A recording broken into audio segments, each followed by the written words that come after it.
Hey everyone, happy Monday. It's Khadija Yansani here for our mostly Monday weekly training. And today we are talking 5 reasons people say no to your offer and what you can do instead. And like always, let's just take a quiet moment to gather ourselves. I want to take a quiet moment. My kids aren't in the house. They're at grandma's. So I want to invite you to take a quiet moment from whatever you're doing. Maybe you're at work or you've been on the computer for a while, and this is just an amazing way to enter into sessions. So we're going to take 3 nice deep breaths together, and on the exhale, you're going to exhale as though you're exhaling through a straw. Inhaling now, and exhale through a straw.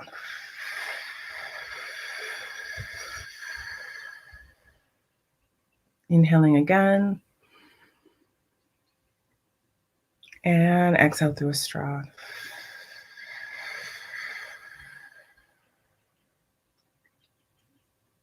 And one last time, inhale. And exhale through a straw.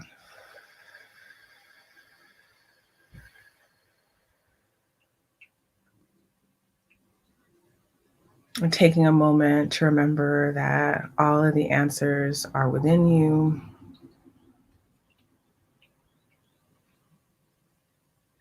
All guidance from the outside are to be alchemized and bring back to you inside what's happening on the inside. Remembering everything you don't know, you can learn. You don't need to know everything. You don't need to know what's ahead, but you do know what the next step is. And placing a hand on your heart and just placing trust and faith in your larger vision and placing trust and faith in your next steps and that all of life is working for you. God, universe, spirit wants your business just as much as you do. And so allow yourself to remain open and intuitive, ears open, heart open, eyes open for your next step. Reminding yourself that you are enough, you have enough, and you do enough. And so it is. And as I count down from 3 to 1, gently preparing to open your eyes. 3, 2, and 1. Welcome, everyone. I'd love to hear where you are tuning in from. Let me know in the comments. If you can also let me know that you can hear me, that you can see me. I also want to know, how did that quiet moment feel for you? It felt really good for me. And anytime that you can remember, whether you have a rubber band, whatever, or a little stone to remind you during the day to take a quiet moment, because we're processing so much throughout the day. If you're meeting me for the first time, my name's Khadija Yansani. I am the organizer of this group, Facebook group, Women Coaches in Bloom. I am the founder of bloomintoyou.com. That's my website if you haven't checked it out already. I am the creator or creatrix of the signature program, the Client Creation Queen program. And in it, I help my clients who are coaches, healers, psychics, yoga teachers. I've worked with lawyers and real estate agents. Help them get paid, get more clients doing what they feel like is their sacred calling or purpose. I have coached and consulted with dozens of Fortune 500 companies, including Bank of America, Charles Schwab, Clorox, Morgan Stanley. I've worked with some of the top thought leaders in our industry, and I've learned so much being in their presence and just watching how they do things. I've helped my clients get their first $10,000 month, get consistent 4-figure months, even get their first and next paying clients, which is always incredibly exciting. I'm working with a client now who got her first 2 high ticket coaching packages in the last 2 weeks. So she has made $2,500 in the last 2 weeks. And she is incredibly excited about it. And I love getting Voxer messages, emails, text messages, all of that, letting me know that, hey, I got a client, someone signed up. I've also facilitated and led hundreds of workshops, events, programs, and classes, both online and offline. This is really my sacred calling, the work that I love to do. I feel like I'm a teacher at heart. I'm a coach at heart. I feel like it's just part of my nature, and that if I weren't getting paid for it, it's still how I show up and interact in the world. I'm also a mom. My daughter just turned 7 on Saturday. So we had not a big party. It was a family party. Not usually she's used to having all of her friends, but we had a party for her. Hi, welcome from Atlanta. We had a party for her this weekend. That was really fun. And I like to bring up that I'm a mom of a 7-year-old and 5-year-old, and that I have aging parents who live 10 minutes away. And the reason that I say that is, sometimes people have reasons for why they feel like it's not a good time to start their business. And I started my business right before I got pregnant with my daughter, she just turned 7, so it was 8. And so there's never a perfect time to start. My household is full. We had a birthday party this weekend. When I get offline with you, I'm going to take my 82-year-old dad to run an errand. So I get it that life is full, and my business is something, not only is it a way for me to express who I am in the world, but it helps to provide for my family, and I take it seriously. And the more you take your business seriously, it's going to take you seriously. And I think it's important to know that we make time for what's important for us. So type a 1 in the comments if you can connect. Maybe you're a parent, or you have aging parents, or you just got a lot going on in your world. Maybe you have a full-time job. And sometimes you might think like, how am I going to fit, bringing in more money in my business? So today we are talking about 5 reasons people say no to buying your offer and what you can do instead. And yes, there's probably more than 5 reasons. I picked the 5 reasons that I thought were going to be most helpful to you. And I also want to say, of course, not everyone's going to say yes to your offer. You are going to get no's, and you have to get through no's in order to find your yeses. But there are specific reasons why people buy. And what we want to do here is create optimal conditions for the right client, the person who's your ideal client, who really needs what you have. Set it up so that they can say yes. So type a 1 in the comments if you want that. And so my hope is that when you become aware of these 5 reasons why people are saying yes, you can just be more mindful about your marketing, about your messaging, about your sales conversations, and go into them more prepared. So the first reason why, and this is not in any particular order. So the first reason, it doesn't mean that it goes first, is that people aren't buying because they aren't really seeing any social proof or evidence that you're really helping people. And so there's a lot of things that include social proof. And so social proof could mean testimonials. Like when people go to your website or to your social media feed, do they see testimonials of other people who have worked with you? Like anytime people know that other people are working with you, other people are paying you, they're like, oh, she's got, testimonials and she actually has clients. So that's one way. One is just seeing your presence, your online presence on social media. Are people engaging with your content and them just seeing you? Recently someone sent me a message on Facebook about some opportunity, and it was like a Google Doc telling me about the opportunity, like you can sign up here. And I was just like, okay, there's no website, there's no social media link. Like it starts to have you lose trust, and you're like, is this a real thing? So by you having a social media presence, you talking about your topic, that of course is social proof. If you have a group, Type a 1 in the comments if you are with me. If you have maybe a Facebook group or a social media group someplace else that's not on Facebook, maybe you do podcasts or you're speaking in someone else's group. All of those things are social proof. And a potential client might not be able to articulate that. They might not say like, hey, I'm looking for social proof that you are who you say you are. It's just something that we naturally do. We now in the days of social media, we just go to someone's profile, we go to their Instagram, we go to their Facebook, we go to their LinkedIn, and it gives us a picture about who they are. And so my question to you is, if people were to view any of your feeds wherever you are on social media, would they get a sense of the work that you do? If they don't get a sense and they don't know you, it's a way that it has you lose credibility. And that doesn't mean that you're not credible. It doesn't mean that you can't actually help the person. But if someone doesn't know you and they just go look at your social media and they're not seeing what you do, it's not helping to build trust. So type a 1 in the comments if that makes sense. So we talked about, a social proof could be testimonials, whether that's written testimonials, video testimonials, or highly effective. Many of you who've been following me for a while, you might see my video testimonials in here, because it's one thing for you to say, my service is really great, it helps a lot of people.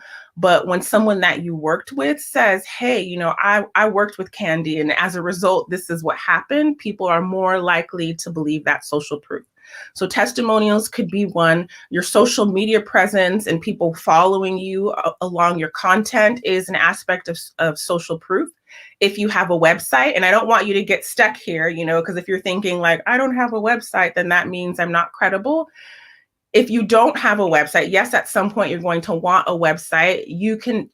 A lot of people use their social media as their website and testimonials. So if you're talking about your topic, wherever you're talking about it, it's positioning you as an expert.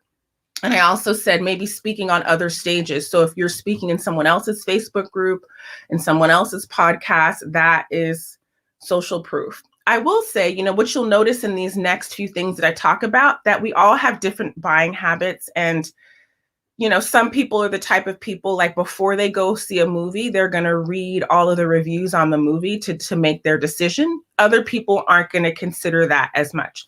And it's the same thing here. Some people, the social proof really matters to them. Quite often, like I'll get on the phone with someone and they'll say they read a lot of my testimonials, and, maybe they were already interested, and the testimonials just kind of push them over the edge. So if you don't already have testimonials, maybe it's never too late to go back and get a testimonial. Sometimes people feel like, oh, I worked with them 3 months, but I never got a testimonial. You can always ask for a testimonial. And even though I'm saying ask for a testimonial, I don't actually mean ask for a testimonial, because sometimes what can happen when you ask someone for a testimonial is that they can start to get in their perfectionism and they feel like they have to say this amazing thing about you. And so you definitely want to give people direction around writing a testimonial. In my program, the Client Creation Queen program, I call that getting feedback. And people are quite often more willing to give feedback than a testimonial. And I share some ways on how you can really get a quality testimonial, because you don't want it to just say, working with Natalie was amazing, because that's not really giving anyone tangible evidence as to how you can help them. So type of 1, if you get what I'm saying about the social proof, and it's never too late to get testimonials. And if you've been sitting on that, I highly encourage you to spend some time gathering testimonials, because that is going to say a lot more about you than you could say about yourself. Feel free to type in the comments if you have any questions about social proof. How are you feeling about your social proof? Can people find you? Sometimes, the last thing I want to say is, sometimes I get on calls with people and I can't find them anywhere on social media. Granted, I will say that I do have clients who aren't into social media and they market in other ways. And if that's you, that's totally okay. But if you are someone who's on social media and I can't tell what you're doing by looking at your social media, then it's going to be really hard for someone that's considering wanting to work with you to really trust that you can help them, even if you can, especially if they don't know you. So I'd love to hear in the comments what's resonating with you, if you've had any ahas or what you feel like you still need to work on in the social proof department. The second reason why people don't buy or aren't buying your offer is they aren't buying because they aren't really feeling an emotional connection to their desire. So like sometimes what can happen is you really want something, like you really want a house, you really want to find your soulmate, you really want to, live in another country, right? So like there's all these feelings that come up around it. And then when it comes to actually investing to work with you to help them achieve that, whether it's their weight loss goal or whether it's their relationship goals. So like there's the vision, I'm feeling excited, I'm stepping into possibility, and then our head starts to like do all the reasons why we can't do it. The kids are too young, the kids are going to college. I have my housing project. I want to remodel the kitchen. First, I'm going to do my book first. So it's like, it becomes like their heads trying to figure it out versus, wow, when I actually lose this weight, when I actually find my partner, when I actually start making the money that I want to do, this is what then opens up for me. So what I'm saying here is that people often make decisions based on like that feeling, that emotion. So sometimes I have people who have like an irrational, like I knew I was supposed to do this. And I would say I'm this type of buyer of like, I know that I'm supposed to do this. So type of one, if you relate to this one where it's about your feelings, it's about your emotion, it's your gut. And so one of the ways that you can connect or support people in connecting to their emotions, their feelings, is to share stories. Stories are incredibly powerful. And that it could be a story about you. It could be a story about clients that you worked with. And so for those of you that have been following me for some time, like quite often, like I'll share the story of getting my first client. And so getting my first client, I'll share that I was charging $25. This is when I was still training as a coach 10 years ago. And the reason I bring up that story is that for people who haven't gotten any money yet, like me sharing everything that I went through and how I was thinking as I was on the call, like people can see themselves inside of that. Sometimes I share the story of when I first started selling coaching packages, high ticket coaching packages, which I say are $1,000 or more, how it was for me then. So one way is to share stories, because then people can see. So like if I say like, wow, I was really, I was on the phone with this person, and when it came to the offer, my heart was pounding. I was terrified to make the offer. I knew that I could help her, but I was afraid to hear the word no, right? And so people will come back to me, like they'll say that they remember that story. Stories are memorable. Sometimes you can give a talk and you're saying all these facts. What people remember is that, oh, I remember that she has 2 kids, or I remember that, what she said about getting her first clients. You can also share stories if you don't feel quite comfortable sharing stories about yourself, sharing stories about the clients that you've worked with. So one story I share, I have tons of stories, and sometimes they just come up in the moment, is how I worked with a client, and you can do this in calls too, right? Like how I worked with a client who she was literally living on her friend's couch, and you would think that that would be the last thing she should do to invest in coaching. Yet she found the money for us to work together, and she got 7 clients in 3 months, right? And so part of what you're sharing in stories is like, it's giving people an opportunity. So someone who might be feeling like, wow, I could never do that, like I don't have the money, like this story busts that you can actually create the money if you want it bad enough. And she created epic results during that time. So type a 1 in the comments if you get what I mean about stories. Awesome. So people really can see themselves inside of stories. And you have so many stories, what you've gone through on the health journey or the relationship journey or the business career journey. It's also a way to offer teaching and value to your audience when you share those stories. And these are things that you could do on calls.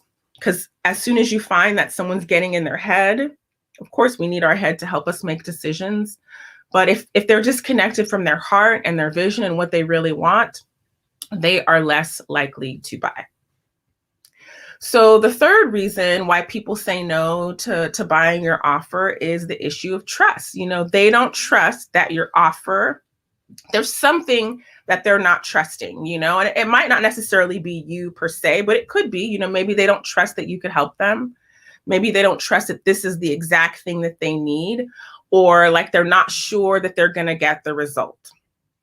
And so some people buy because they feel like they trust you, and that's why quite frequently, like I have people reach out to me that I went to high school with or college or other points in my life, and we're connected. So that trust is already there. And I quite often see it with clients that people in their world are reaching out to them because there's some aspects of trust that's already there. And so one of the ways to increase your trust with your audience is by showing up consistently.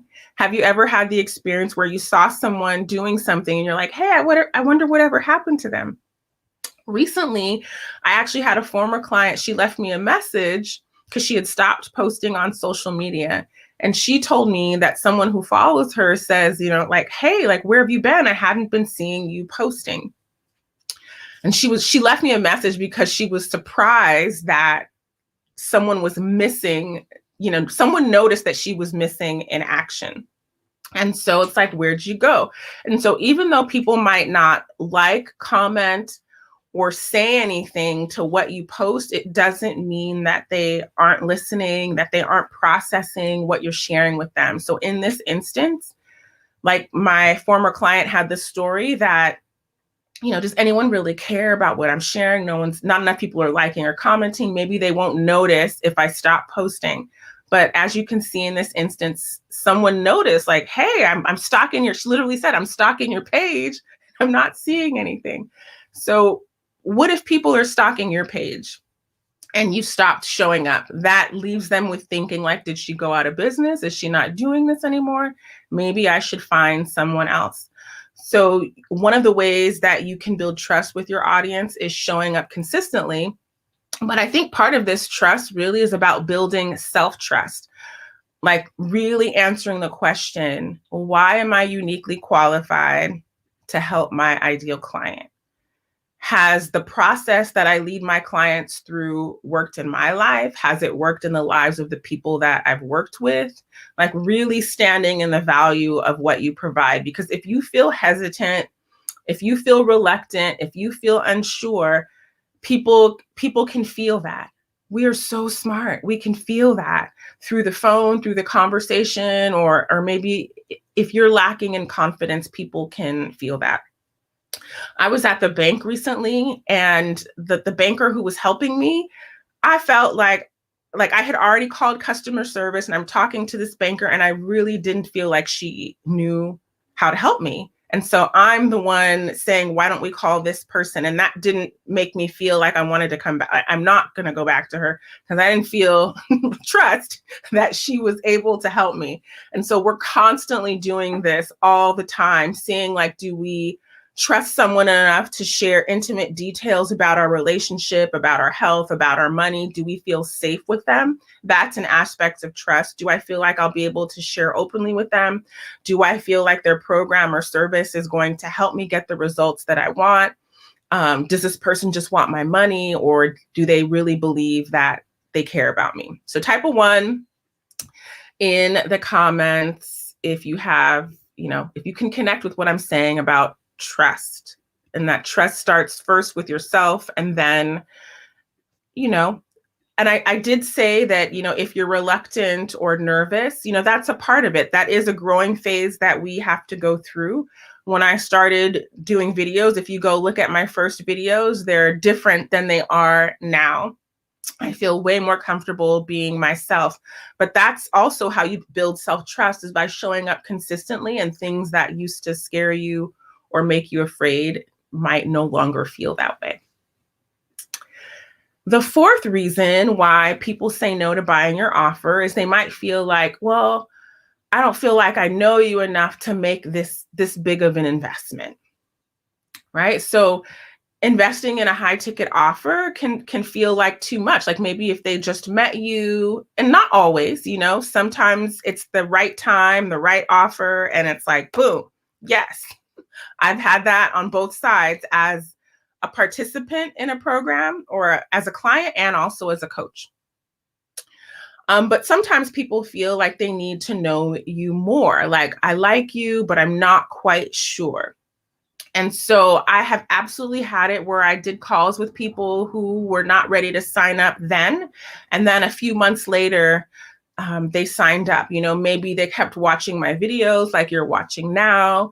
Maybe they came to my retreat or workshop, and that helped, them know me more and connect with me more. And I've literally had people say like, oh, I knew you, like that being one of the things that helped them make a decision.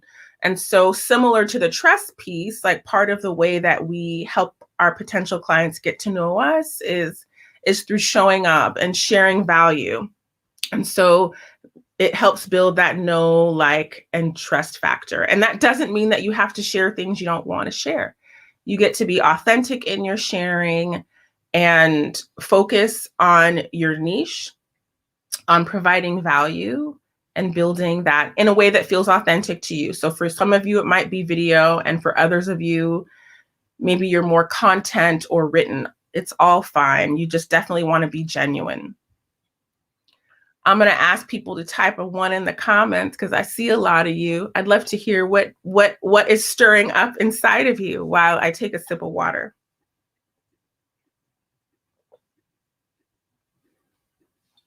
I've had people get on calls with me who say that they recognize my voice.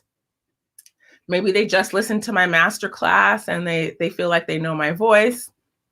There's someone who made a comment here in the group that she said she likes how I laugh when I talk about certain things. And I just thought that was awesome that she noticed that. So it's like we start to build a relationship with the people who are watching or following us, and they build a relationship with you. And it makes them feel confident to make that buying decision. So ask yourself, like, what can I do to let people know me? It doesn't have to be all business. It can also be personal, as much as you're comfortable sharing. I did a marketing training recently where I was just like, wow, I think that marketing can be like dating in the sense that we're all attracted to different things. And so for some of you, let's say you're dog lovers and you show pictures of your dog, some people, they might be looking for a specific service. And part of what made them choose you was that you love dogs too. Or maybe you travel too. Or maybe you're a mom too. So what else is that too that is either aspirational for your potential clients, or it's a bonding piece? I signed up with someone recently about a year ago. She had silver hair and I was starting my silver hair journey, and I really resonated with that about her. Of course, I saw her as an expert, but that little piece made a difference for me.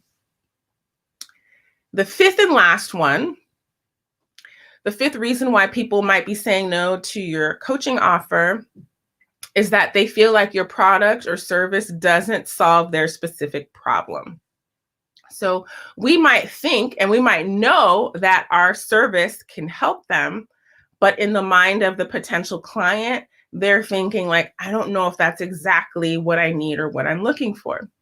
So I'll give you an example that I like to use a lot is like, let's say someone is like, I want to find my soulmate. And your program it's a self-love program, but based on experience that in order for people to find their soulmate, you have them start with increasing their self-love. And so let's say you present this, self-love program to someone, and they feel like they've already done a lot of work on self-love. They feel like they love themselves, and they're finally at the place to attract their Mr. or Mrs. Right. And so do you see how like that's a conflict? Because they're like, no, I'm not sure that that's really going to help me, even though you as the expert or the relationship coach, you know that this is a central piece. And so even though that service could actually help them find their partner, it's not landing with the potential client, and that could have them say no because they're like, well, I already have a lot of self-love stuff and I don't think that I need that. So that's why, what you can do instead is be really, really clear about who you help and what you help them with. We call that your niche or your area of expertise. And you want to make sure that you communicate that in your messaging, like who this is for. So at the beginning of this video, I share with you that I helped clients get their first $10,000 month, get consistent 4-figure months, get their first and next paying clients. And so that's me telling you the types of, and I said I work with coaches, healers, yoga teachers, service-based providers. I'm letting you know who my services are for. And so you want to be clear who it's for. And that way your audience can self-select and see like, no, I don't think that's me. So you really want to be clear. So here are a few examples. Maybe this is for coaches who want to make X amount of money. Maybe this is for moms who want alternative solutions to discipline, so they're not yelling or hitting. So a mom who's like, oh my God, I'm looking for alternative solutions. Maybe it's for brides who want to lose 10 pounds. So the clearer you can be in what you help people with, what specific results, because your potential clients are looking for specific results. And your program most likely will give them more results than they thought that they were looking for or needed. I find that that's best delivered in your program, but not necessarily leading with that in your communication, because they might decide that they don't need that. So who do you help? What do you help them with? I help people like, so even sharing content posts that say I help people like this will have potential clients see themselves inside of that. So type a 1 in the comments if you're with me. I'm going to do a quick review. And if someone could write them in the comments, that would be awesome. So the 5 reasons people say no to your offer. So 1 is social proof, like not enough social proof, or just not enough proof. Just say no social proof. The second one is no emotional connection. And so like we can all start, like you think about the new year, you're really excited, you're feeling emotionally connected to what you want to create, or even like you're just excited about starting to work out. And then the day comes, the next day, it's time to go to the gym. You're no longer connected to that feeling and you don't want to go. And so that can happen in sales conversations. When you're not connected to that feeling, you don't feel inspired to invest in your vision. 3 is lack of trust. And there's a lot of, it could be lack of trust in the offer, lack of trust in you, lack of trust in themselves, that they don't believe that they can do it. Someone else can do it, but they can't do it. Number 4 is not knowing you. So maybe they don't know you enough to make that decision. And number 5 is, can you actually help? Your problem, your service, your program might not solve their problem. So I had a few others that I wanted to share that they're not other reasons, but things to think in mind. So we talked about 5 things that you can do on your end to kind of up the chances and make your offer an easier yes for your clients. But then, of course, the ball's in the client's court to decide if that's right for them. So some clients might still be, or potential clients might still be in scarcity thinking, like I can only do this or I can do that. I can only go on vacation or sign up for this program. And so in that case, they're seeing it as an expense versus an investment where, they can get a higher return than the cost of the program. So you also have to ask yourself, like, is that my ideal client? Like, is your ideal client in that place of scarcity, and I don't mean this in a put down way, because I've been there many times. It's just, it's life, maybe we've all been at times, or people have been at times where it's like, oh my God, how am I going to pay other things? And that level of stress on your nervous system can be really challenging to make a decision, a good decision for your business. Not always. I gave you the example of the client who was on someone's couch, but she decided that that was the right decision for her. Also keep in mind that it might not be about your program, that your potential client might not believe in themselves, that they can really do it. And so it might feel like, I wish I could do that, but not, I'm invested and I'm ready to pursue. Again, is who's your ideal client? And you want to be able to specify that with clarity. Timing is another thing to be mindful of. They might want it. It might seem cool or interesting, but is it a priority? Is it a priority? Maybe it's not a priority for them. And so you want to position yourself to get on the phone, to work with people who it's a priority for them to solve this problem in their life, whether it's the career, the relationship, the health, whatever it is. And ultimately, they might not be ready for the change. Like, it's much easier to talk about, it'd be really great if I lost this amount of weight. It'd be really great if I bought a house. It'd be really great. But like, is that person actually ready to put themselves on the line, to put the time on the line, to put the money on the line to have what they want? They might not be. And so also know from like an energetic level, like you also want to be thankful if it's not the right time for the person, because you want to have hell yes clients who are like, I want this, I'm ready to do this. Otherwise, you're just dragging people along, and that's never, never, never fun. Trust me. So type a 1 in the comments if you're with me. So if you want to go deeper into this, I would love to share my ultimate guide to client creation.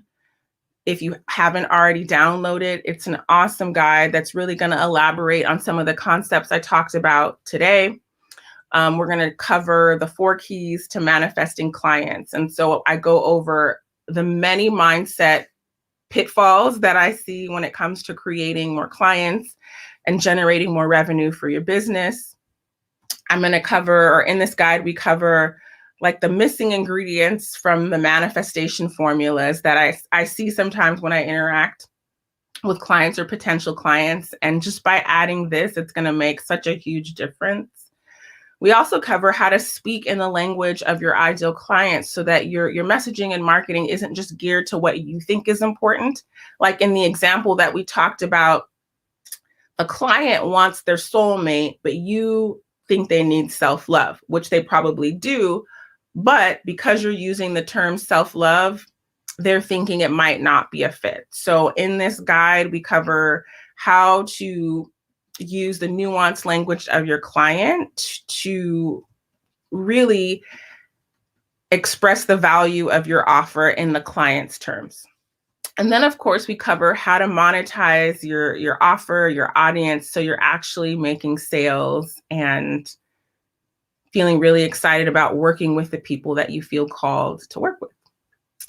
That is our training for today. Feel free to post any insights, thoughts, comments that came up for you while watching, any questions you have.